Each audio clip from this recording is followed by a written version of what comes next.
তো আমি একটু গাছে সার দিই, কয়েকদিন থেকে বলতেছিলাম দিব দিব, বাট দেওয়া হচ্ছিল না। তবে মানুষের থেকে গাছকে যত্ন করা অনেক বেশি ভালো। গাছ আপনাকে কখনো ফিরিয়ে দিবে না, কিন্তু মানুষ আপনাকে কখনোই আপনার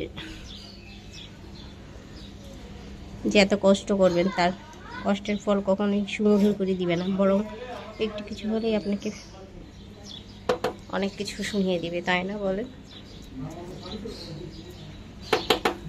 তাই তো আমি গাছে একটু দিয়ে দিলাম। মানে এখন আমার সাইডে একটা গাছ আছে, ওই গাছগুলোতে দিতে হবে, তারপর আমার কাজ কমপ্লিট। কারণ সারগুলো তো আমাকে দিতেই হবে, কিছু করার নেই। আর অনেক দিন থেকে এনে রাখছি, তাই না? এগুলো আমাকে এখন একটু কমপ্লিট করবো, করে তারপরে দেখা যাক কি হয়। আর এই গাছটাকে আমি উঠিয়ে ফেলবো।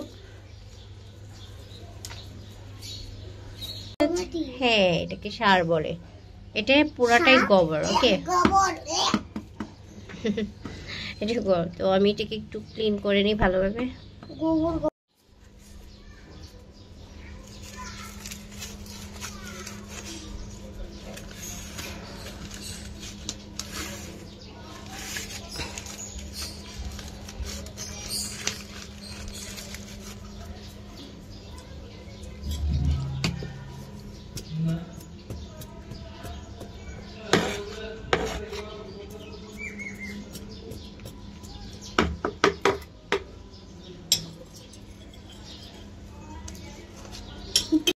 আসসালামু আলাইকুম এভরিওয়ান, সবাইকে গুড মর্নিং জানাই শুরু করছি নতুন আর একটা ভিডিও।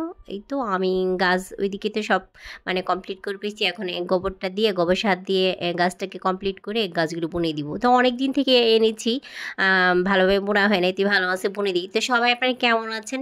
আলহামদুলিল্লাহ, তো সবাই ভালো আছি। যে যেখান থেকে ভিডিওটা দেখছেন সবাইকে আমার এই ছোটো পরিবার থেকে অনেক অনেক ভালোবাসা এবং স্বাগতম জানিয়ে শুরু করছি নতুন আরেকটা ভিডিও। তো সবাই পাশে থাকেন, নিশ্চয়ই আজকে ভিডিওটা অবশ্যই আপনাদের ভালো লাগবে ইনশাআল্লাহ। তো আমাকে বেশি বেশি করে সাপোর্ট করেন, আমি যেন আপনাদের ভালো ভালো কিছু ভিডিও দিতে পারি। আর এই তো আমার এইটুক মোছা মানে গাছটা কমপ্লিট। যেহেতু খালা এসে সকালে রুম ক্লিন করে দিয়ে গেছে, তো বারান্দাটা আবার নোংরা হয়ে গেছে, তাই আমি একটু ভাবলাম যে অল্প একটু যেহেতু ধুলা ধুলা একটু পরিষ্কার করে দিই। তো পরিষ্কার করে না দিলে আবার বাচ্চা কাচ্চা আছে, সবাই পাড়াটাড়ি আবার রুমের ভিতরে চলে যাবে। আর এইদিকে আমার ফুল গাছে কিন্তু মার্শাল্লাহ অনেক ফুল ধরেছে, দু একদিনের মধ্যে সব ফুরিয়ে যাবে। আর এটা কলি আসবে মনে হয় কয়েকদিনের মধ্যেই। তো যাই হোক, আমার তো গাছ অনেক ভালো লাগে, আসলে আমি একটু গাছ প্রেমিক মানুষ। সকালবেলা নাস্তা টাস্তা করে কিন্তু আমি গাছ নিয়ে বসেছি। না সরি, আমি মানে এখনও নাস্তা করিনি। না, আমি এখনও নাস্তা করিনি, ভুলে গেছি ভয় দিতে দিতে। তো এসব করে তারপরে ওরা সবাই নাস্তা করেছে, আমি নাস্তা করব। নাস্তা টাস্তা করে আর এই যে উনি আজকে মুডটা খুব বেশি ভালো না, কারণ উনি বাবা আসে বাসায়, ঠিক আছে। আর আমি নাস্তা টাস্তা করে ফেলেছি হালকা পাতলা, খেতে ইচ্ছা করতেছিল না, তাও কোনো রকম একটু চা বিস্কুট খেয়েছি। খেয়ে দিয়ে এখানে মানে দুপুর যেহেতু আর ফ্রাইডে, তাদের রান্নাবান্না কাজে লেগে পড়েছে। আর এদিকে আমি যে লায়ের খাল ভাজি করছি, চিংড়ি মাছ দিয়ে আলু, লায়ের খাল আর চিংড়ি মাছ, ঠিক আছে। দুপুরের আছে সিম্পল মেনু, তার মধ্যেও সিম্পলের মধ্যে অনেক কিছু। আবার এইদিকে আমি মাছ ভাজতেছি, বড় মাছ, একটু হালকা একটু টমেটো দিয়ে ঝাল ঝাল করে একটু ভুনা করব। আর কেউ খাবে না, আমি ওর বাবাই খাবে।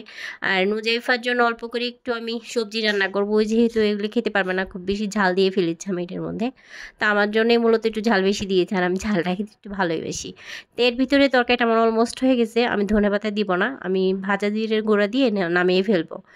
তো আমার হয়ে গেছে, তরকারি নামিয়ে ফেলবো, ভাজা গুঁড়োটা দিয়ে নিলাম। তো আপনাদের সবাই কী অবস্থা, কে কোথায় থেকে দেখতেছেন আমাকে জানাবেন। আর ভিডিওটা কেমন লাগতেছে অবশ্যই কমেন্ট করে যাবেন। যদি ভালো লাগে তো ভালো, আর খারাপ লাগলে অবশ্যই আমাকে আপনারা পরামর্শ দিবেন। তো সবাইকে দুপুরের লাঞ্চটা আমি এখন দিয়ে দিব। আর দুপুরের লাঞ্চ আজকে যে মাছ ভুনা আছে, তারপরে এখানে যে নুজাইফার জন্য সবজি দিয়ে রান্না করেছি, আর একটু বিপ ছিল, বিপটুকু একটু ভুনা করেছি। আর হলো এখানে যে আমার সবচেয়ে স্পেশাল লায়ের খাল। তো দেখতে দেখতে কিন্তু বিকাল পার হয়ে গেছে, শরীরটা খুব ভালো ছিল না। আর আপনার সাথে আর দুপুরবেলা পরে আর বিকালেও দেখা হয় নাই। তো এখন সন্ধ্যা হয়ে গেছে, তো আমরা নাস্তা টাস্তা করে নিয়েছি। তো আমি আবার রাত্রে খাওয়ার জন্য অল্প একটু বেগুন আর কি বলে এটাকে, টমেটোটা একটু সিদ্ধ করে নিলাম, তো ভর্তা বানাবো। তো আমার খুব খেতে ইচ্ছা করতেছে, আসলে ওয়েদারের জন্য মনে হয় শরীরটা খুব বেশি ভালো করতেছে না। আমাদের মেয়েদের আসলে শরীর ভালো করুক আর না করুক, আর আমার তো এখানে কেউ নেই। ইচ্ছা হলো যে কাউকে বলবো একটু করে দিতে, কোনো ইয়া নাই, তো নিজেরই করতে হবে। তো ঠিক আছে, সবাই ভালো থাকেন, সুস্থ থাকেন। আজকে ভিডিওটা আমি এই পর্যন্তই শেষ করে দিব। আর আপনারা কে কে এইভাবে এই শীতের মধ্যে এভাবে ভর্তা বানিয়ে খেয়েছেন, আপনি কিন্তু খেয়ে দেখতে পারেন, অনেক বেশি ভালো লাগে। আমি তো এই শীতে অনেকবার খেয়েছি, তার কোনো মানে কতবার খেয়েছি আমি বলে শেয়ার করতে পারবো না। এই তো আমার ভর্তা বানানো অলরেডি অলমোস্ট শেষ। আর সিমগুলো প্রচুর বিচি ছিল মোটা মোটা, এর জন্য মানে একদম বিচিওয়ালা সিম ছিল, এর জন্য আর বেশি বানালাম, আর বেশি টমেটো দিয়েছি। তো সবাইকে গুড নাইট, সবাই ভালো থাকেন, সুস্থ থাকেন। আবার নতুন একটা ভিডিওতে ইনশাল্লাহ দেখা হবে, যদি আল্লাহ তাআলা রাত্রের মধ্যে ভালো রাখে, সুস্থ রাখে। ঠিক আছে, তো আল্লাহ হাফেজ, আসসালামু আলাইকুম, সবাইকে শুভরাত্রি।